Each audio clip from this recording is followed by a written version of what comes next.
सुंडल चौटी Varane हेठि किरंदो ऐं ख़बर ई कान पवसि। बाबा साईं, मीर जाफ़र जे धोखनि खां मुराद वाक़ुफ़ हुयो। तॾहिं त पुलिस जी मदद सां पहिरियां मुराद खे अंदरि करायो न सोढल खे आज़ादु सही। जेकॾहिं इहो मीर जाफ़र चाहे हा न त सोढल बि गिरफ़्तार थी सघे पियो, पर उन्हनि ॼाणी वाणी सोढल खे आज़ादु रखियो त जीअं हुनखे पंहिंजो करे मीर जाफ़र पंहिंजा मक़सद हासिल करे। बाबा साईं, छा अंदाज़ो आहे तव्हांजो तो सोढल मां कहिड़े मतिलब कढण जे चक्कर में आहिनि?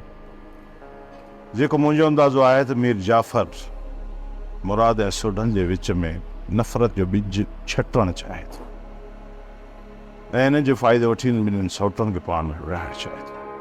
मुराद त टे ई न आहिनि। मुराद के ॿार आहिनि पिया ऐं ॿिन्हिनि सौटनि खे पाण ज़रूरु घुराए थो। यार इहा ख़बर कोन थी पए असांजे दिलरा जी नंबर पुलिस खे कीअं पए। गुलाम, पुलिस जा असांजे पोयां जासूस छॾियल आहे। यार इहो बि शुक्र थियो जो असां सभु जॻह में मौजूदु न हुयासीं, न त सभु जा सभु खंभिजी वञूं हा। हाणे बाबा मंसूर खे ॿुधाइणो पवंदो।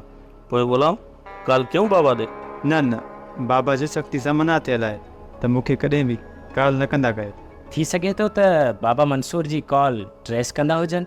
मां बाबा सां मिली अचां, सभु छा हुकुम करे था। हीरा जो को दस पतो पियो? न यार, ख़बर ई नथी पवे त पीरल काॾे वियो। सोढल पोइ पक समय त पीरल राज़नि वारनि जो रुख चढ़ी वियो। वॾा ज़ालिम अथई, तव्हांजे हमराह खे पूरो करे छॾियो हूंदो।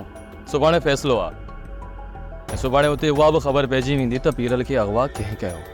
ॻाल्हि त सफ़ा साफ़ ज़ाहिर पई आहे। तोखे अञा कंहिं ॿिए मथां शक आहे? राज़नि वारा त असांजा ज़ाहिरी दुश्मन आहे, पर जेके लिकियल मुनाफ़िक़ आहिनि न उन्हनि खे बि सुभाणे ज़ाहिर करे वठंदुसि।